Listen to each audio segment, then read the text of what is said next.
नमस्कार दोस्तों, जय श्री राम।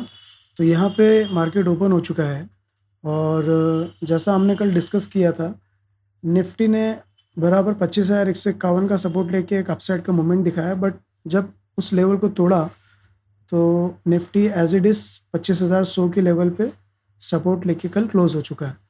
अब ख़ास बात यह है कि निफ्टी ने उसी जोन में आज शुरुआत की है।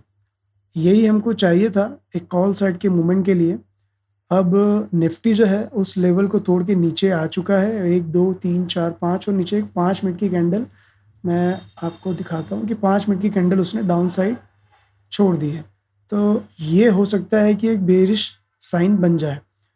ये होना नहीं चाहिए बिकॉज़ यहाँ से मार्केट को एक रिवर्सल दिखाना चाहिए था, बट अगर इसके नीचे कोई एक स्ट्रक्चर बनाता है तो हम एक पुट साइड का ट्रेड प्लान कर सकते हैं। बिकॉज़ ये कैंडल अगर क्लोज़ नहीं होती तो मैं कॉल साइड के लिए ट्रेड प्लान कर सकता था, बट देखते हैं अभी मार्केट कैसा बिहेव देता है। यहाँ पर बैंक निफ्टी भी थोड़ा गैप डाउन ज़्यादा हुआ है, ऑलमोस्ट इस ब्लॉक के नीचे गैप डाउन दिया है और उसके बाद में डाउन साइड ही ट्रेड कर रहा है। अब यहाँ पर कुल मिला के सेलर्स की एंट्री होनी है और कुछ भी नहीं होना है। हम सेंसेक्स को देखें तो सेंसेक्स भी उसी जोन में खुला है जिस जोन को मैंने ड्रॉ किया हुआ है। तो अब होना ये चाहिए कि निफ्टी को एक अपसाइड का मूवमेंट देना चाहिए और इस जोन में वापस आना चाहिए। अगर ये नहीं आता है तो कॉल साइड का सेटअप तो फेल हो जाएगा और यहाँ पर एक डाउन साइड का सेटअप भी हमको प्लान करना पड़ेगा। तो अभी तो मार्केट जो है पूरा बेरिश दिख रहा है और मुझको ऐसा लगता है कि यहाँ पर एक पुट साइड का ट्रेड जल्दी से प्लान कर लेना चाहिए, अदरवाइज़ हो सकता है कि हमसे ट्रेड मिस हो जाए। हम ट्रेड बना लेते हैं।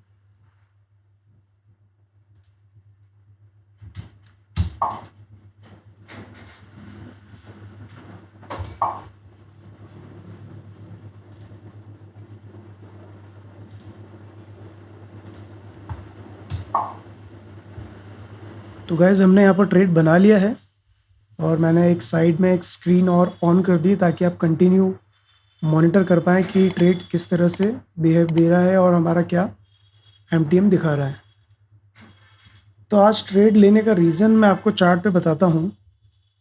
देखिए बहुत सिंपल है, मैं 5 मिनट पे शिफ्ट करता हूँ। अभी यहाँ पर देखिए आप कि कल जो हमने लेवल्स को ड्रॉ करा था, कल मार्केट ने एग्जैक्टली उस पे रिएक्ट किया था। एग्जैक्टली उस लेवल पे रिएक्ट किया था, उसके बाद में क्लोजिंग भी उसी लेवल पे आई थी। अब मैं एक्सपेक्ट कर रहा था कि यहाँ से निफ्टी को अप साइड का मूवमेंट देना चाहिए था, बट जो सेंटिमेंट दिखा रहा है वो काफ़ी ज़्यादा बेयरिश दिखा रहा है। तो इस ब्लॉक को जब तोड़ के निफ्टी डाउन साइड जब 5 मिनट की कैंडल क्लोज कर चुका है, तो हो सकता है मार्केट एक डाउन साइड के लिए मूवमेंट दे और हो सकता है कि 24,920 का लेवल भी दिखा दे कंटिन्यू। तो ये पॉसिबिलिटी मेरे को दिख रही है। और इसी में मैं आपको एक और चीज़ बताऊं कि यहाँ पर ना एक रिवर्सल की पॉसिबिलिटी भी बन रही है, बट यहाँ से अगर रिवर्सल डायरेक्ट इस लेवल का हो जाता है तो मुश्किल है कि हम बच पाएंगे और हमको हमारा ट्रेड जल्दी कट करना पड़ेगा। बिकॉज अगर यहाँ से घूमा मार्केट तो क्या पता हम गलत साबित हो जाए। अभी तो पोजीशन में थोड़ा सा प्रॉफिट दिख रहा है। बैंक निफ्टी का भी चार्ट एक बार देख लेते हैं। बैंक निफ्टी के चार्ट में मैं 5 मिनट पर शिफ्ट होता हूँ। यहाँ पर इन ब्लॉक्स के नीचे कैंडल क्लोज नहीं करना चाहिए थी। जब मार्केट ओपन हुआ था तो ओपन होने के बाद में सीधा एक रिवर्सल देना चाहिए था, नीचे एक डाउन साइड एक विग छोड़ के मार्केट को ऊपर चले जाना चाहिए था। तो मार्केट क्या होता है कि एक बुलिश जोन दिखाता, बट हुआ क्या कि यहाँ से डायरेक्ट ही मार्केट डाउन साइड ओपन हुआ और उसके बाद में कैंडल भी नीचे क्लोज कर दी 5 मिनट की। तो ये अब मुझे यहाँ मुश्किल दिख रहा है कि मार्केट ऊपर जाएगा। और यहाँ पर एक और चीज़ का बेनिफिट है कि बैंक निफ्टी गैप डाउन हुआ, गैप डाउन होने के बाद उसने एग्जैक्टली 56,500 का सपोर्ट लिया। ये आप चेक कर सकते हो, यहाँ पे 56,500 का लेवल है। 56,500 का सपोर्ट लेने के बाद में वो डाउन साइड मूवमेंट दे रहा है। तो यहाँ पर पुट साइड का ट्रेड ही हमको प्लान करना चाहिए था। अगर इस लेवल में कहीं ओपन होता तो हम अप साइड का लेवल ज़रूर प्लान करते हैं। बिकॉज जो कल स्ट्रक्चर मार्केट में बना हुआ था उस स्ट्रक्चर के हिसाब से तो मार्केट को इस जगह पे ओपन होना चाहिए था बैंक निफ्टी में और निफ्टी में, और यहाँ से एक अपसाइड का प्लान देना चाहिए था लगभग 25,178 या फिर 25,200 के लेवल तक एक मूवमेंट देना चाहिए था। तो वो हुआ नहीं और कंटिन्यू सेलिंग जारी है तो हमको मार्केट के साथ ही चलना ज़्यादा सही है, अदरवाइज़ हम हमारी पोजीशन में लॉस ले बैठेंगे। तो यहाँ पर पोजीशन थोड़ी प्रॉफिट में आ चुकी है, बढ़िया है, बढ़िया प्रॉफिट दिखा रहा है। अब ऐसे ही प्रॉफिट कंटिन्यू इंक्रीज़ होते रहे तो हमारे लिए बिल्कुल सही रहेगा। अब यहाँ पर हम ये चेक करते हैं कि निफ्टी जो है कहाँ तक मूवमेंट दे सकता है। तो यहाँ पर मैं एक लेवल ड्रॉ करता हूँ 25,029 का। निफ्टी इसी डाउन साइड में हो सकता है कंटिन्यू 25,029 तक का लेवल हमको दिखा दे, और 25,029 तक अगर निफ्टी आ जाएगा तो बैंक निफ्टी हो सकता है हमको 390 का लेवल कंटिन्यू दिखा दे और एक अच्छे प्रॉफिट में हम आ जाए और हम इमीडिएट ट्रेड से बाहर निकल जाएंगे। बिकॉज आज का जो ट्रेड है वो काफ़ी रिस्की साबित हो सकता है, क्योंकि मार्केट कंटिन्यू डाउन साइड का मूवमेंट दे रहा है जो कि सही नहीं है। बट सुबह के मूवमेंट में हमको जो अपॉर्चुनिटी मिली है उसका पूरा फ़ायदा उठाने की हम कोशिश कर रहे हैं। और अच्छी बात यह है कि ट्रेड एग्जैक्टली यहाँ से बनाने के बाद हमको थोड़ा सा प्रॉफिट भी दिख रहा है। एटलीस्ट 50% के लेवल पे हम लोग अपने प्रॉफिट की लिमिट में आ चुके हैं। यहाँ से क्विक मूवमेंट और आ जाए बैंक निफ्टी में, पॉसिबिलिटी दिख रही है। बिकॉज बैंक निफ्टी यहाँ से सपोर्ट लेके जो ऊपर जा रहा है ना, बैंक निफ्टी यहाँ से जो रिवर्सल कैंडल बना रहा है 500 के ऊपर तक फिर से आएगा, और हो सकता है कि इसी लेवल से वो वापस गिर जाए, और गिरेगा तो फिर इस बार 390 का ब्रेकडाउन पॉसिबल है।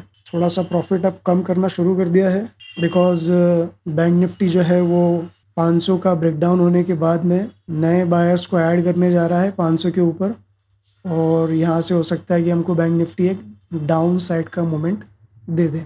बैंक निफ्टी में भी एक मैं लेवल निकालता हूँ कि ये कहाँ तक हमको रिवर्सल एटलीस्ट दे सकता है। तो बैंक निफ्टी में 56,260 का लेवल ये वन शॉट में दिखा सकता है, और यहाँ तक का मूवमेंट लेने के बाद हो सकता है यहाँ से एक रिवर्सल बनाए और दिन में कंसोलिडेट हो जाए, उसके बाद में फर्दर डाउन साइड के लिए मूवमेंट दे। अभी हमारी पोजीशन थोड़ी सी ग्रीन में चल रही है, ऐसा ही चलते रहना चाहिए तो बढ़िया है। दोस्तों, अगर आप मेरा वीडियो डेली देखते हैं तो ये जो सेटअप मैंने आज किया है जिसमें आपको चार्ट और स्क्रीन प्रॉपर दिख रही है, अगर इसमें कुछ और चेंजेस करना है तो प्लीज़ आप मुझे कमेंट में ज़रूर बताइएगा, जो आपको व्यवस्थित तरीके से समझ में आए और आप मॉनिटर कर सकें कि किस तरह से पोजीशन को हैंडल किया जाता है। मैं उस पर ज़रूर काम करूंगा। यहाँ पर हमारी पोजीशन जो है थोड़ी रिवर्स होने के बाद वापस से पॉजिटिव में आई है। बहुत ज़्यादा ऐसा लग रहा है कि यहाँ से एक अच्छा फॉल कंटिन्यू दिखा सकता है। दोस्तों, यहाँ पर आज जो मैंने एक ट्रेड ऐड कर रखा था बैंक निफ्टी का 56,600 का, तो शुरू से मेरा माइंडसेट जो था मार्केट को लेके कि आज कॉल साइड का मूवमेंट आ सकता है, तो पुट साइड की एंट्री प्लान करने के चक्कर में मैंने 56,600 की एक एंट्री ले ली थी, बट मैं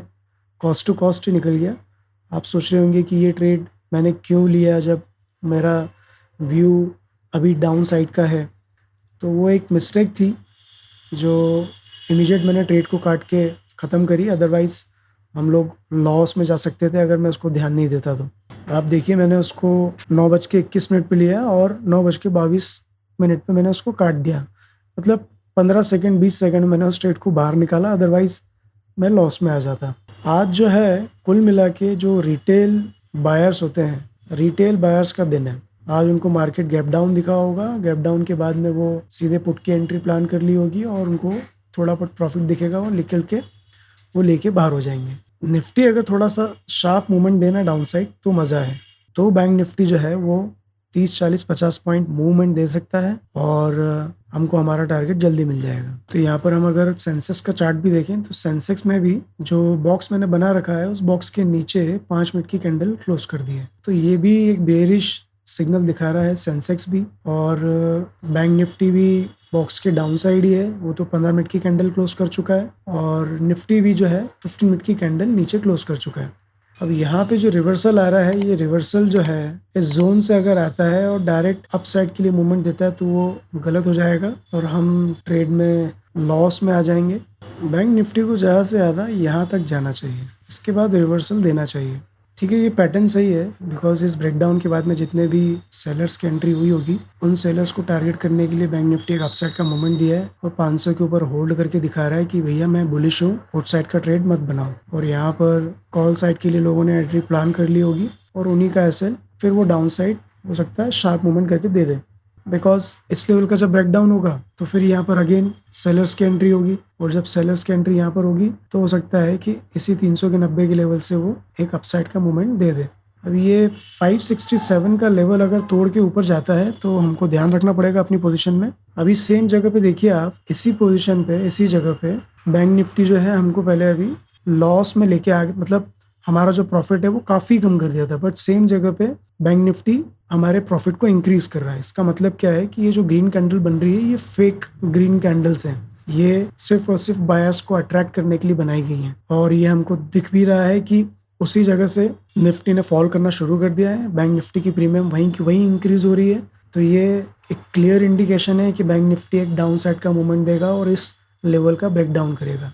हमको ज़्यादा कुछ भी नहीं चाहिए, सिर्फ हमको हमारा प्रॉफिट अच्छा मिल जाए, दैट्स इट। ज़्यादा प्रॉफिट की उम्मीद भी मैं करता नहीं हूँ, मेरी प्रॉफिट लिमिट है वो रीच हो जाए, उसके ऊपर थोड़ा सा दिखा रहा है इनफ। अगर कंटिन्यू वन शॉट में अगर कोई अच्छा प्रॉफिट दिखा रहा है तो वहीं की वहीं बुक करो और ट्रेड को काट के मार्केट से भग जाओ और बंद कर दो। बिकॉज अगर आप चार्ट के सामने बैठे रहे तो क्या होता है, लोग देखते कि अरे यार मार्केट अपने अकॉर्डिंग मूवमेंट दे रहा है, यहाँ पे छोटा सा एक ट्रेड ले लेते हैं और बस छोटी सी स्कैल्पिंग कर लेंगे 5-6 पॉइंट की, और यहाँ से फटाफट प्रॉफिट लेके बाहर हो जाएंगे। बट होता क्या है, वो जो ऑलरेडी प्रॉफिट कर चुके होते हैं उस प्रॉफिट का 40% 50% हिस्सा दे देते हैं, फिर सोचते हैं कि यार मैंने जो प्रॉफिट किया था उसको रिकवर कर लूंगा और उसके बाद मार्केट बंद कर दूंगा, बट फिर और लॉस होता है और पूरा प्रॉफिट वो जीरो कर देते हैं। फिर सोचते हैं कि ब्रोकरेज का खर्चा निकाल लेता हूँ और मैं उसके बाद बंद कर दूंगा, और फाइनली वो लॉस में आके अपना दिन क्लोज करते हैं और गलत साबित हो जाते हैं। तो इस माइंडसेट से बचना चाहिए, बिकॉज आपने अगर कोई ट्रेड बनाया है और अगर आप प्रॉफिट में आ चुके हैं तो उसको बिल्कुल बंद करके मार्केट से बाहर हो जाइए, और अगर आपकी लॉस की लिमिट भी रीच हो चुकी है तो आप बंद करके बाहर हो जाइए, तभी आप एक सक्सेसफुल ट्रेडर बन पाएंगे। सक्सेसफुल ट्रेडर का मतलब वही होता है जो अपनी कैपिटल को सेव कर पाए, सबसे पहले कैपिटल को सेव कर पाए, और दूसरा मंथ के हिसाब से या डेली बेसिस के हिसाब से अपने लॉट्स के अकॉर्डिंग अपना प्रॉफिट परसेंटेज निकाल पाए। बस प्रॉफिट परसेंटेज और लॉस परसेंटेज निकाल दिया, इनफ, इससे ज्यादा आपको दिमाग नहीं लगाना है। दोस्तों, अगर आपको मेरे वीडियो से कुछ थोड़ा बहुत भी सीखने को मिलता है तो प्लीज मेरे वीडियो को लाइक करिएगा, बिकॉज आप लाइक करेंगे तो मुझे थोड़ा मोटिवेशन मिलेगा कि आप मेरे वीडियो को पसंद कर रहे हैं और इससे कुछ ना कुछ सीख रहे हैं। तो धीरे धीरे मैं आपको और भी चीज़ें बताऊंगा चार्ट पे। दोस्तों, मुझे ऐसा लगता है कि यहाँ पर हमको ट्रेड काट लेना चाहिए, बिकॉज बैंक निफ्टी का कोई भरोसा नहीं है कब एक शार्प अपसाइड का मूवमेंट दे दे। तो यहाँ पर हम पोजीशन को काट लेते हैं। इम्पॉर्टेंट ये है कि आज जो है फ्राइडे है, और फ्राइडे के दिन मैं ट्राई करता हूँ कि मेरी जो पोजीशन है वो ग्रीन में रहे। देखिए, जो मोमेंट हम एक्सपेक्ट कर रहे थे वो देने वाला है, ठीक है, कोई दिक्कत नहीं है, बट हमने एक अपसाइड से ट्रेड प्लान किया और उसके बाद में कंटिन्यू उसको डाउन साइड तक होल्ड किया। अब उसके बाद में मार्केट डाउन साइड जो जा रहा है ये देखिए बहुत रिस्की हो जाएगा, क्योंकि अब यहाँ पर जो है बायर्स बिल्कुल भी नहीं है, ना इस लेवल पे बायर्स है, ना बैंक निफ्टी में बायर्स है और ना सेंसेक्स में बायर्स है। तो दोस्तों, ये था ट्रेड जो मैंने आज आपके साथ में शेयर किया। होप इससे आपको थोड़ा बहुत सीखने को मिलेगा। ऐसे ही डेली ट्रेड के लिए मेरे चैनल को सब्सक्राइब करें, वीडियो को लाइक करें। मिलते हैं मंडे के ट्रेड में। धन्यवाद।